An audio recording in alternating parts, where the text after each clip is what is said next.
Marcus Chen had always been the type of person who couldn't ignore a hungry animal. It was a trait that had gotten him into trouble more times than he could count, but also one that had led to some of the most rewarding moments of his life. Working as a xenobiology researcher on the frontier world of Kepler 442b, he thought he'd seen everything the universe had to offer in terms of strange creatures. He was wrong. The discovery happened on a Tuesday evening, 3 months after the research station had been established. Marcus was returning from his daily specimen collection when he heard the sounds, soft, plaintive whimpers coming from behind the massive crystalline formations that dotted the planet's surface. At first he assumed it was one of the local fauna, perhaps injured or displaced by the recent seismic activity that had shaken the continent. What he found defied every classification system he knew. 3 small creatures huddled together in a natural cave formed by the crystal clusters. They were roughly the size of house cats, but that's where any earthly comparison ended. Their bodies were covered in scales that shifted color from deep emerald to bright gold, depending on the angle of the light.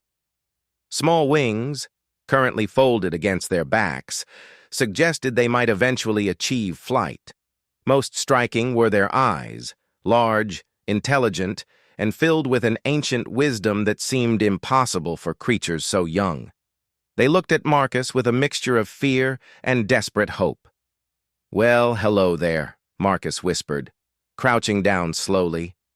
His xenobiology training kicked in automatically, noting the creatures' apparent youth, their malnourished appearance, and the way they pressed together for warmth and comfort. "You're not in any of our databases, are you?" The largest of the 3, barely bigger than the others but clearly taking on a protective role, made a soft, chittering sound.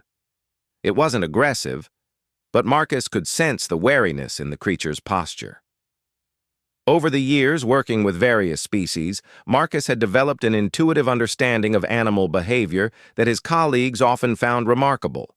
He could read the subtle signs of distress, hunger, and fear that transcended species barriers. These 3 were all of those things. "You're hungry," he stated simply. "And you've been alone for a while, haven't you?" The creatures exchanged glances, an action so human-like that Marcus felt a chill run down his spine. Whatever these beings were, they possessed a level of intelligence that demanded respect and careful consideration. Marcus slowly reached into his field pack and pulled out his emergency rations, a nutrient-dense paste that was designed to be palatable to most carbon-based life forms. He squeezed a small amount onto his palm and extended his hand toward the creatures. The smallest one, its scales a lighter shade than the others, crept forward first. It sniffed delicately at the offering, then tentatively licked at the paste.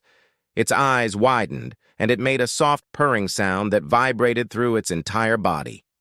Within moments, all 3 creatures were eagerly consuming the rations from his hand. Marcus watched in fascination as their scales seemed to brighten with each bite, the dull, malnourished look giving way to a healthy luster. "There you go," he murmured, refilling his palm as they finished the first portion. "That's better, isn't it?" As the creatures ate, Marcus found himself studying them more carefully. Their bone structure suggested they were indeed juveniles of some species, but their cognitive responses were remarkably advanced.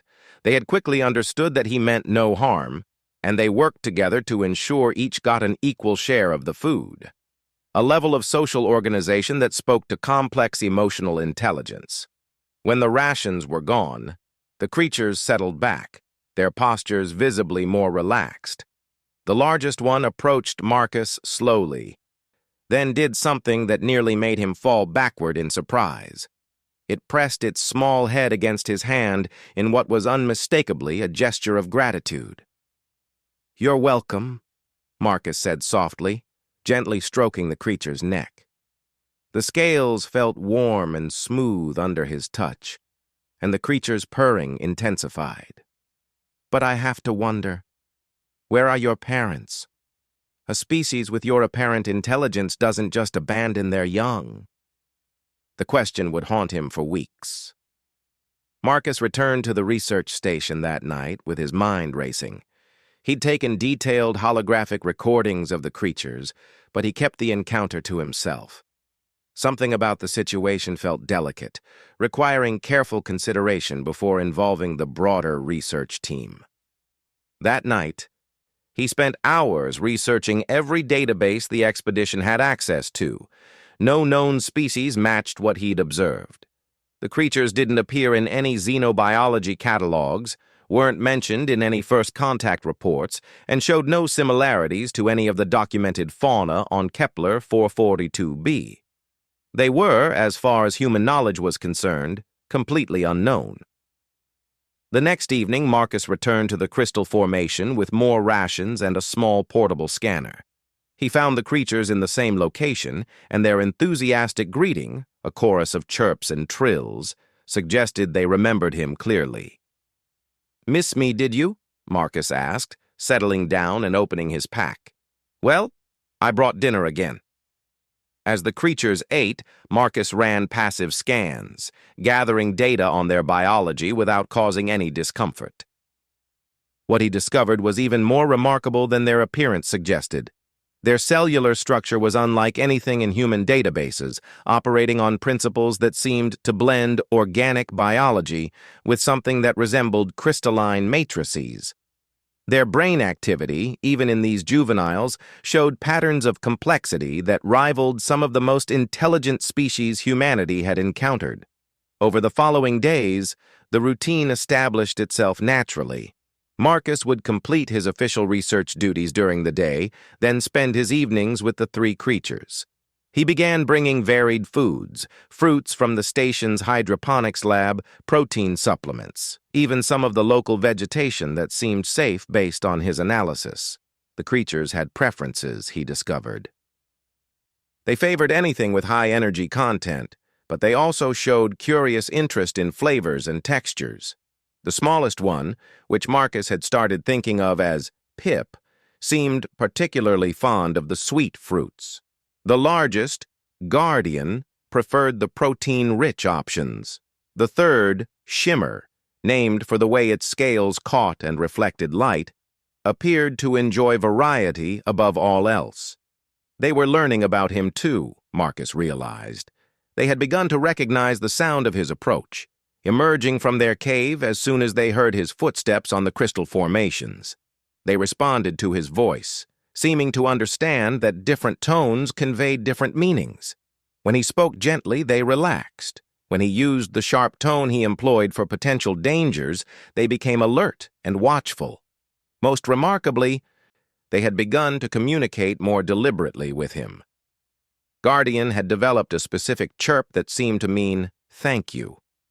Pip had a soft trill that it used when it wanted attention. Shimmer had started bringing Marcus small objects, interesting crystals or unusual stones, as what could only be described as gifts. 3 weeks into their routine, Marcus made another discovery that left him questioning everything he thought he knew about the universe. He had arrived for his evening visit to find the creatures unusually excited, chattering among themselves in rapid, complex sounds that were clearly language. When they saw him, they rushed to the cave entrance and began what could only be described as pointing. Following their guidance, Marcus entered the cave for the first time. The interior was larger than he'd expected, with several chambers leading deeper into the crystal formation. But what caught his attention was the walls. They were covered in patterns that were definitely not natural formations. The markings were intricate, flowing designs that seemed to capture and channel the ambient light in ways that created moving pictures on the stone surfaces. Some depicted astronomical objects, stars, planets, what looked like stellar phenomena. Others showed creatures that might have been the adult versions of his three companions, but rendered on a scale that suggested beings of enormous size. "Did you make these?" Marcus asked, though he knew the creatures were too young and small to have created such extensive artwork. Guardian chirped and moved to one particular section of the wall. The markings here were different, simpler, more recent. Marcus realized with a shock that these newer additions matched the creature's scale patterns. Someone, or something, had been creating a visual record of the three juveniles. Someone was watching over them, even if they weren't physically present. That night, Marcus lay awake in his quarters, staring at the data he'd collected. Every analysis pointed to the same impossible conclusion. The three creatures he'd been feeding were juveniles of a species that possessed technology and intelligence far beyond anything humanity had encountered. The cave markings alone represented artistic and technical sophistication that would challenge human understanding. Yet here they were, three young beings that had been hungry and alone, grateful for simple kindness and basic nutrition. The next evening, Marcus brought something special, ingredients to cook a proper meal. He'd jury-rigged a portable heating unit and had spent the day preparing what he hoped would be a more elaborate feast than his usual offerings of rations and raw foods. The creatures watched with fascination as he prepared what was essentially a stew, combining proteins, vegetables, and spices in carefully measured proportions. The smells that emerged seemed to captivate them, and they pressed close to observe every step of the process. When he finally offered them the finished meal, their reaction was extraordinary. All three creatures made sounds Marcus had never heard before. Deep, resonant tones that seemed to vibrate through the crystal formations around them. Their scales shifted to colors he hadn't seen previously. Brilliant hues that pulsed in rhythm with their vocalizations. "I'll take that as approval," Marcus said, ladling out portions for each of them. As they ate, Marcus noticed something else new. The cave markings were glowing more brightly than usual, and new patterns were appearing even as he watched. Whatever intelligence had created the original artwork was responding to the current situation, apparently documenting this moment of shared meal and companionship. After the creatures had finished eating and settled into their usual post-meal contentment, Marcus sat back against the cave wall and looked up at the patterns of light above him. He was beginning to understand that he had stumbled into something far more significant than a simple case of caring for abandoned animals. The three creatures had curled up near him, their gentle purring creating a soothing harmony that seemed to resonate with the crystal formations themselves. Guardian had positioned itself between Marcus and the cave entrance, a protective gesture that spoke to the bond that had formed between them. Pip had settled against his leg, using his warmth for comfort. Shimmer was tracing patterns in the loose soil of the cave floor, creating designs that eerily echoed the wall markings. "What are you?" Marcus whispered to the darkness. "And why do I have the feeling that taking care of you is going to change everything I thought I knew about the universe?"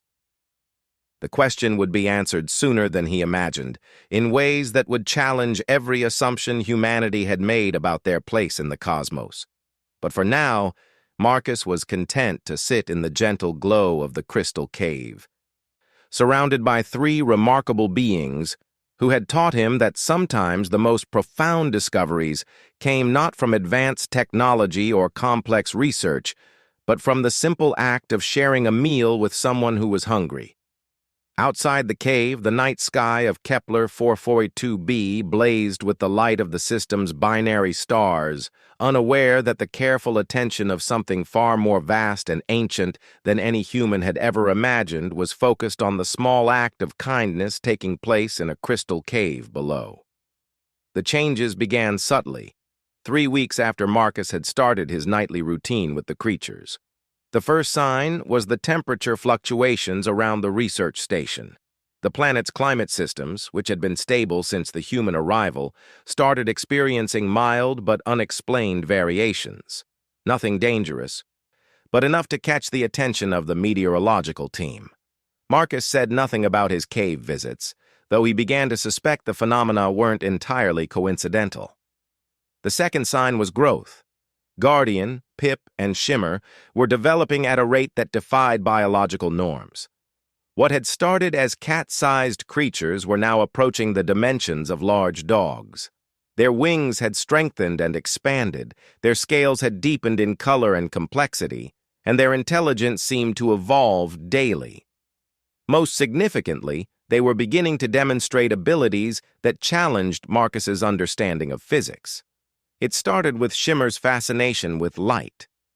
Marcus had noticed the creature playing with reflections from its scales, but gradually realized that Shimmer wasn't just reflecting existing light, it was generating it. Soft pulses of luminescence would emanate from its body in response to emotions or when it was trying to communicate complex ideas. Pip developed the ability to manipulate local gravity fields.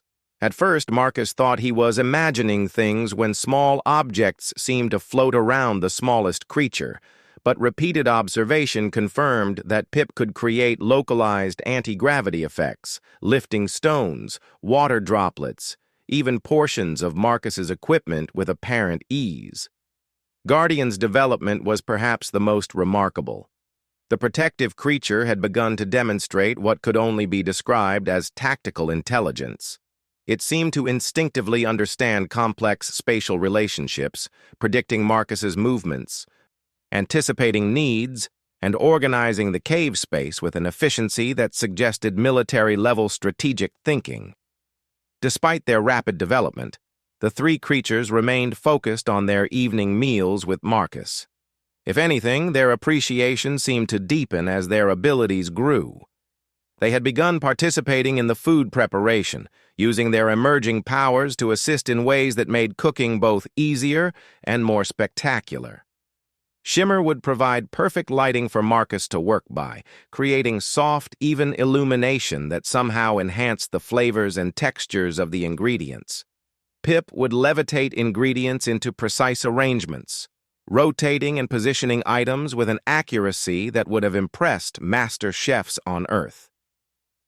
Guardian would monitor the cooking process with the intensity of a quality control inspector, somehow sensing the exact moment when proteins were perfectly cooked or vegetables had reached optimal tenderness.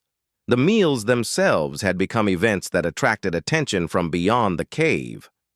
Marcus had begun to notice other life forms gathering at the edges of the crystal formations during their evening sessions, native creatures that had never shown interest in human activity before. They maintained respectful distances, but seemed drawn by something about the cooking process that went beyond simple curiosity about food smells. More puzzling were the phenomena in space around the planet.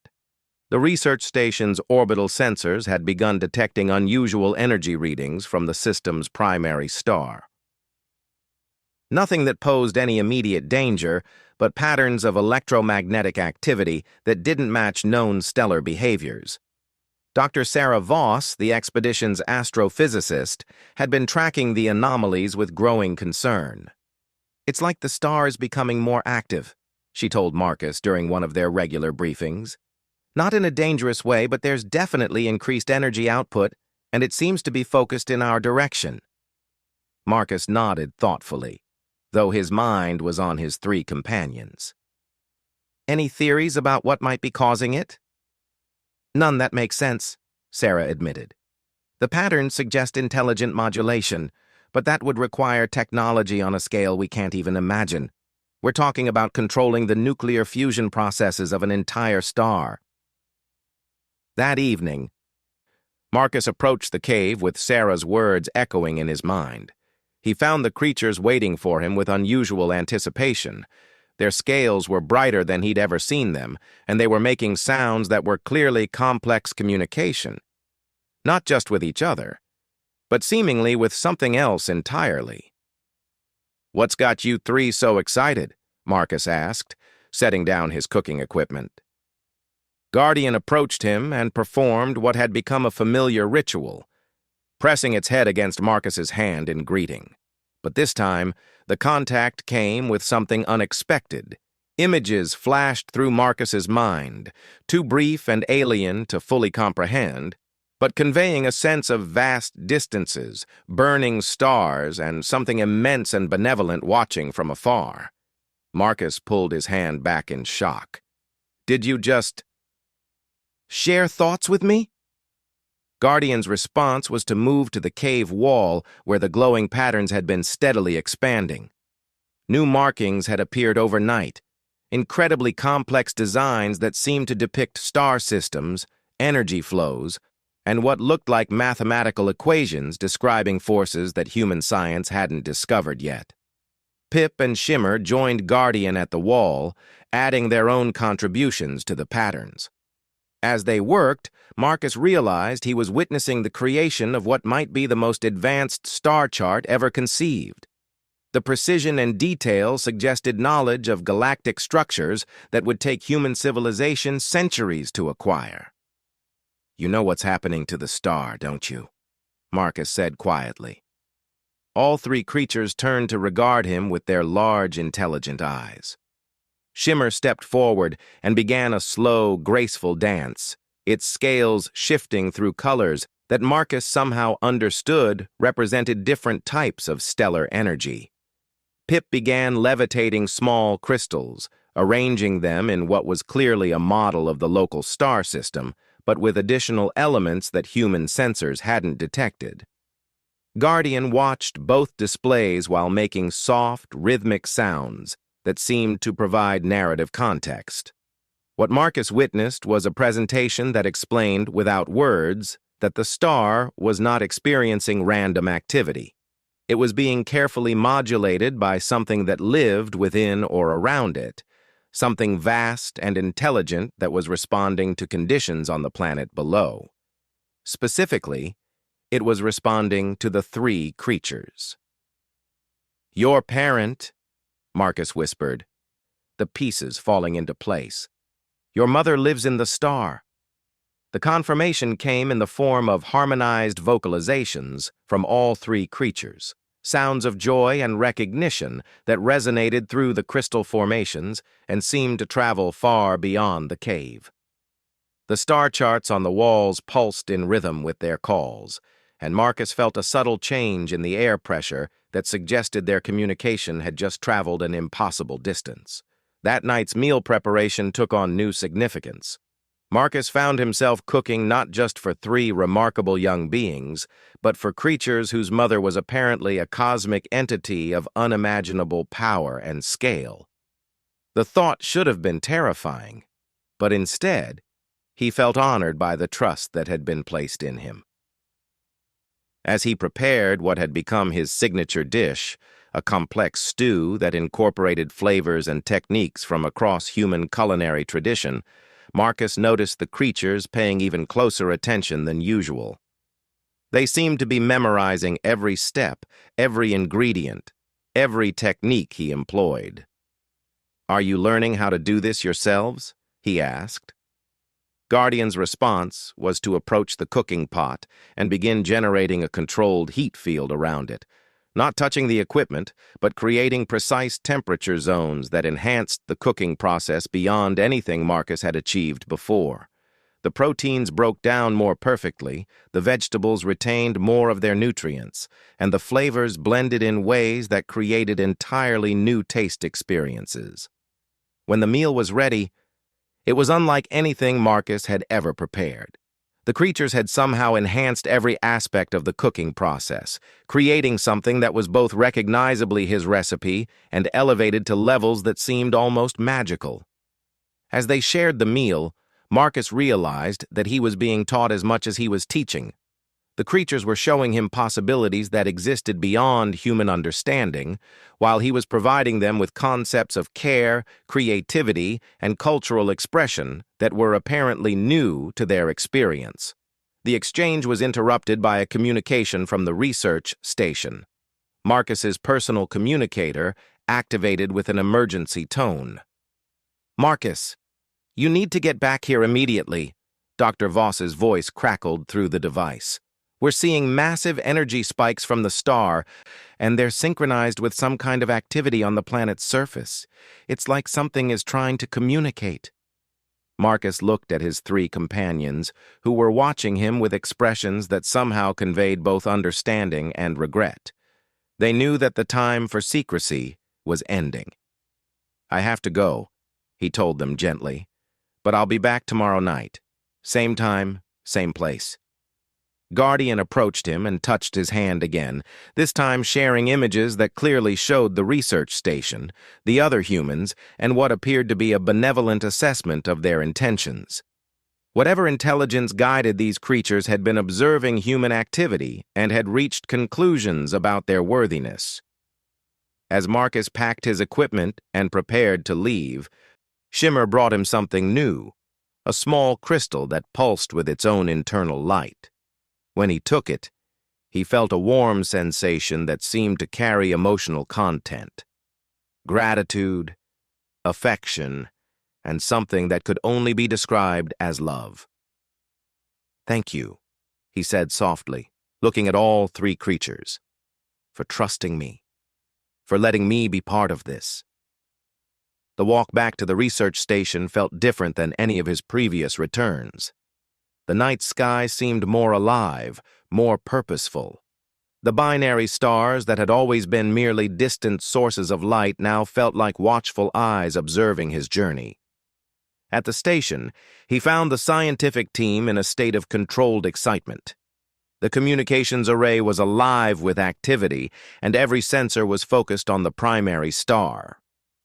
"Look at this," Dr. Voss said, pulling up data displays.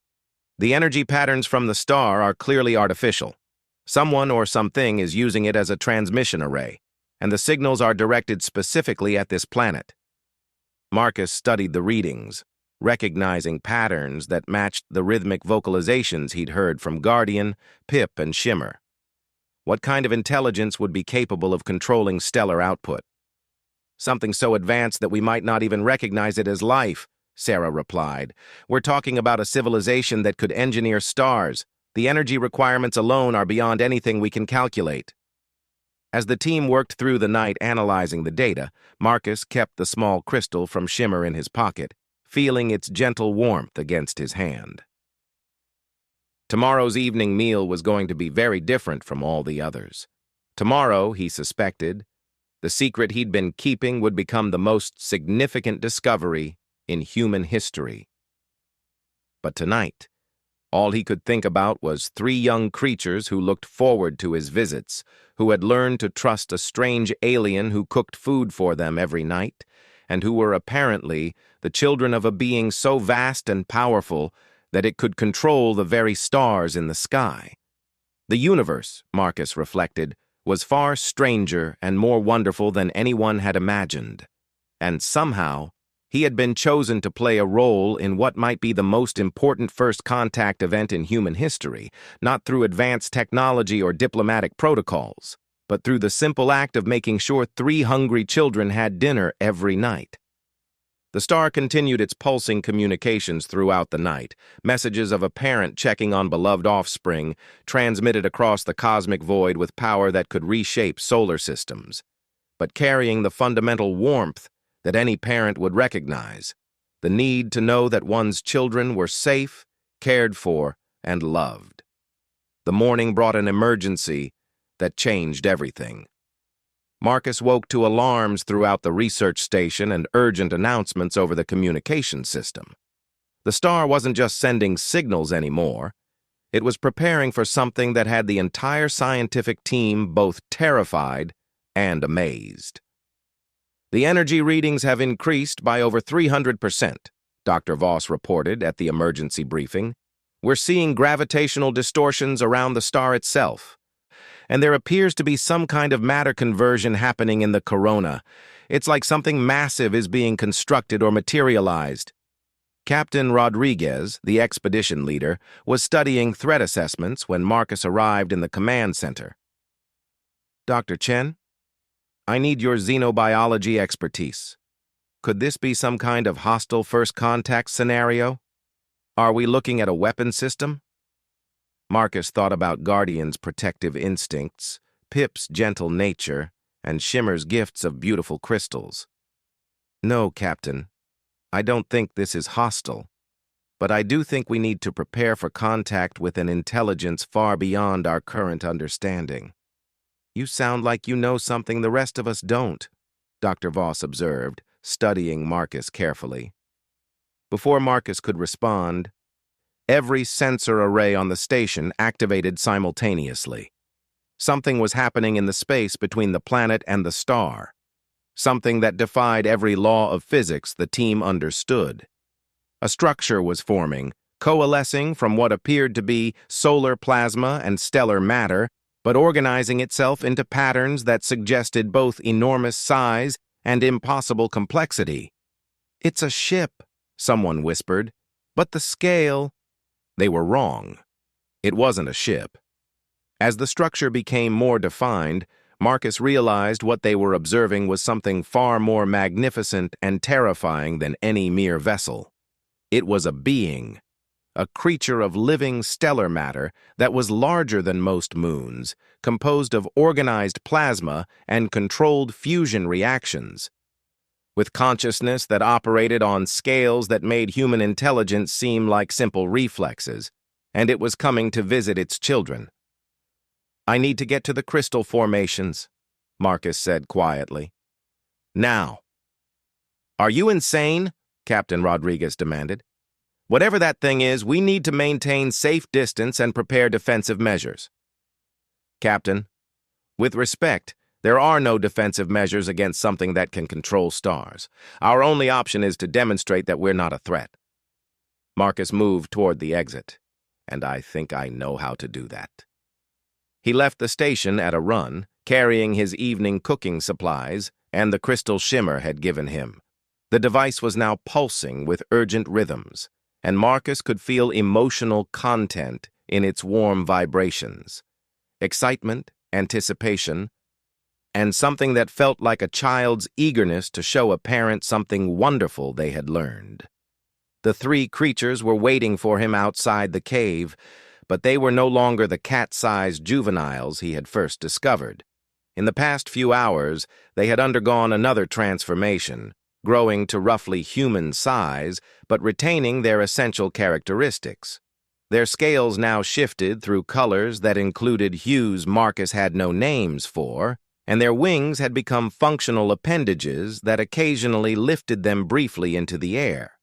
But what struck him most was their obvious excitement. All three were making complex vocalizations that carried clearly across the crystal formations, not the simple chirps and trills of their earlier development, but sophisticated communication that seemed to be announcing something momentous. Guardian approached Marcus with the same gentle head-touch greeting, but this time the mental contact was clearer and more detailed. Images flooded his consciousness. Vast networks of stellar civilizations, beings that existed within stars themselves, children sent to distant worlds for education and growth, and a parent's concern for offspring exploring the universe beyond their birth system. "She's coming to meet me," Marcus said, understanding flooding through him. "Your mother wants to see the being who has been caring for you." The confirmation came in harmonized sounds from all three creatures, but now those sounds were answered by something else, a deep, resonant tone that seemed to come from the sky itself. Looking up, Marcus could see the impossible form of their parent descending through the atmosphere, her stellar matter somehow maintaining coherence and organization despite being removed from the star's gravitational field. She was beautiful beyond description. Her body was composed of controlled plasma flows that created patterns reminiscent of her children's scales, but on a scale that dwarfed mountain ranges. Wings of organized magnetic fields stretched across kilometers, and her eyes were twin points of nuclear fire that somehow conveyed warmth and intelligence rather than destruction. As she settled onto the crystal formations, somehow managing to land without causing damage despite her enormous mass, Marcus felt heat radiating from her form, but it was the comfortable warmth of a fireplace rather than the searing energy of stellar plasma. When she spoke, her voice came not as sound, but as direct communication that bypassed language entirely, conveying meaning through shared experience and emotion. Little warm blood. Her thoughts touched his mind gently. My children sing of your kindness. Marcus found himself able to respond in the same mode of communication. I only fed them. They were hungry. Only? Amusement colored her mental voice, vast and ancient, but touched with genuine mirth. You gave food to unknown beings without thought of reward. You shared your knowledge of nourishment and preparation. You taught them culture through the act of cooking. The three young ones pressed close to their mother, chattering excitedly in rapid communication that shared their experiences with Marcus. He felt rather than heard their descriptions of meals, of learning to cook, of the warmth and care he had shown them every evening for months. They tell me you cook for them each night, though your own species requires such attention only once or twice each day cycle. They tell me you bring variety and creativity to their nutrition, teaching them that survival and pleasure can be combined. They tell me you show them affection without expectation. They're remarkable beings, Marcus replied. Anyone would want to care for them. No, came the gentle but firm response. We have observed your species for many cycles. We have seen how most respond to the unknown with fear or desire for control. You responded with care. Images flowed through their mental connection. Scenes of the stellar dragon civilization observing human expansion into space, evaluating their worthiness for contact. They had watched humans interact with other species, observed their responses to new environments and unexpected discoveries. Most encounters followed predictable patterns: caution, analysis, attempts to categorize and control. Marcus had done something different. He had seen hungry children and simply fed them night after night, asking for nothing in return. My kind lives within stars, sustained by fusion fires and electromagnetic fields. Our children must venture to smaller worlds to learn about existence on different scales, to understand how life functions under conditions of matter and limited energy. It is dangerous education. They become vulnerable, dependent on primitive nutrition, unable to return home until they have learned what they were sent to understand. What were they sent to learn? Marcus asked. How beings unlike themselves can still demonstrate the fundamental forces that connect all consciousness: care for others, creativity in addressing needs, willingness to expend personal resources for another's welfare. Guardian, Pip, and Shimmer had arranged themselves around Marcus in a protective circle, but they were also displaying their new abilities for their parent. Shimmer was creating light patterns that clearly depicted the cooking process, showing how heat and timing and ingredient combinations had been taught to them. Pip was levitating a complex arrangement of stones that replicated some of Marcus's more elaborate meal presentations. Guardian was demonstrating the organizational skills learned from watching Marcus plan and execute each evening's food preparation. They have learned well, their mother observed. But more than knowledge of nutrition, they have learned something we cannot teach within the heart of stars. They have learned about kindness expressed through humble actions.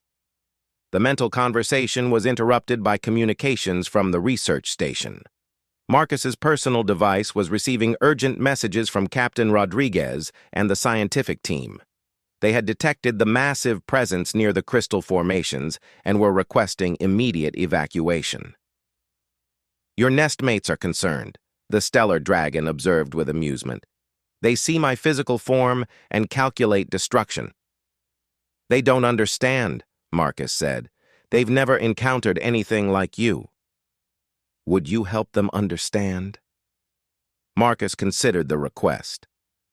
Acting as intermediary between humanity and a stellar civilization was somewhat beyond his job description as a xenobiologist. On the other hand, he had spent months building a relationship with this family, and he understood better than anyone else how remarkable and benevolent they were. "I can try," he said, "but they're going to need time to adjust to the concept that stars can be inhabited by intelligent life."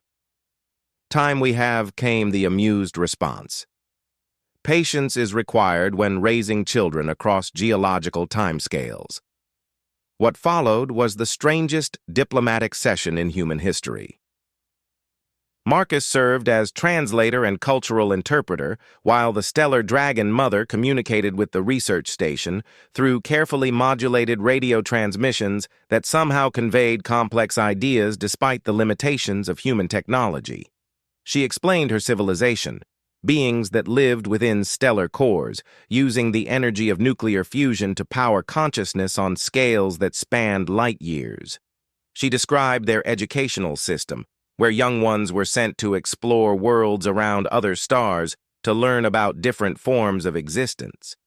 She shared knowledge about galactic structures, energy manipulation techniques, and civilizations that existed on levels humanity had never imagined.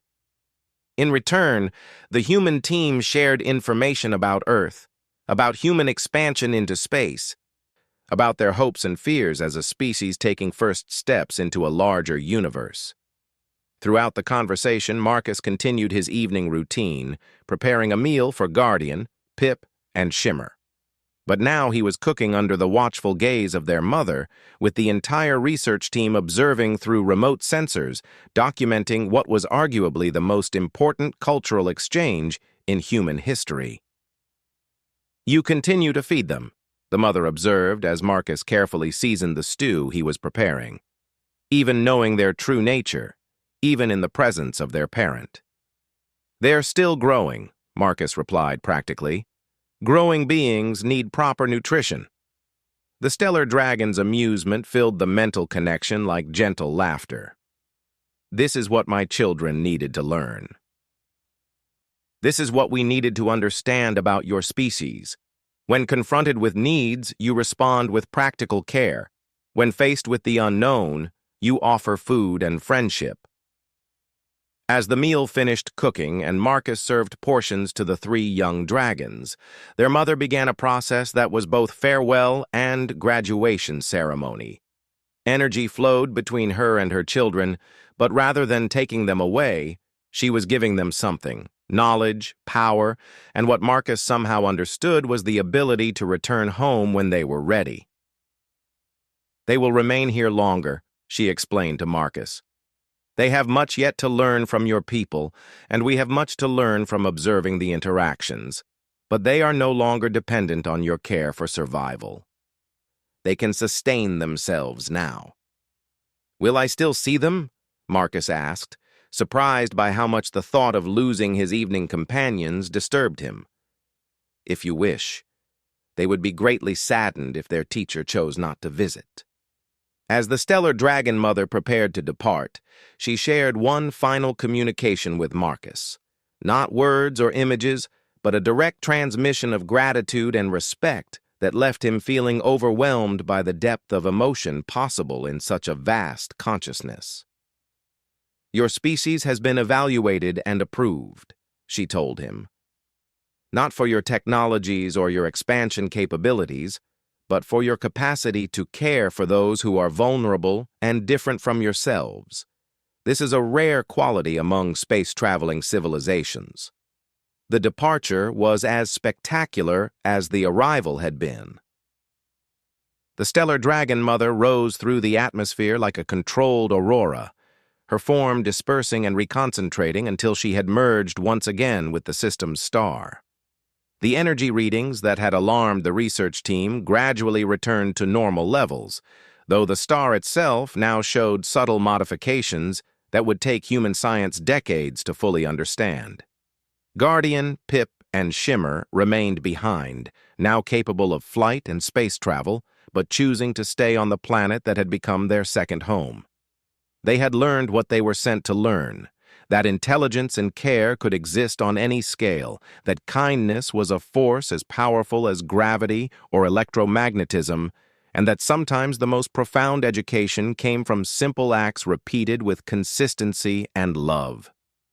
In the months that followed, the Crystal Cave became an informal embassy between human and stellar dragon civilizations. The three young dragons continued to visit Marcus each evening, though now they brought their own contributions to the meals. Exotic ingredients gathered from across the star system, cooking techniques that utilize their natural abilities, and stories of their explorations among human settlements throughout the planet. The research station evolved into a permanent colony, with xenobiologists, diplomats, and cultural specialists arriving to study the implications of contact with stellar civilization. But at the heart of all the formal protocols and scientific research was a simple routine that continued unchanged. Every evening, a human scientist prepared dinner for three young friends who happened to be the children of cosmic entities. Marcus Chen had fed some hungry animals and accidentally initiated the most significant first contact event in human history. More importantly, he had proven that the qualities that made humans remarkable weren't their technologies or their ambitions, but their willingness to share a meal with anyone who was hungry, regardless of how strange they might appear. The universe, it turned out, was full of wonders beyond imagination, but it was also full of parents who worried about their children and appreciated anyone who took the time to make sure those children were well fed and cared for. Some things remained constant across all scales of existence, from stellar cores to small caves on distant worlds. And sometimes the most profound truths about cosmic civilizations could be discovered not through advanced science or complex diplomacy, but through the simple act of cooking dinner for someone who needed it, night after night, without expecting anything in return except the satisfaction of knowing that no one would go to sleep hungry while you had food to share.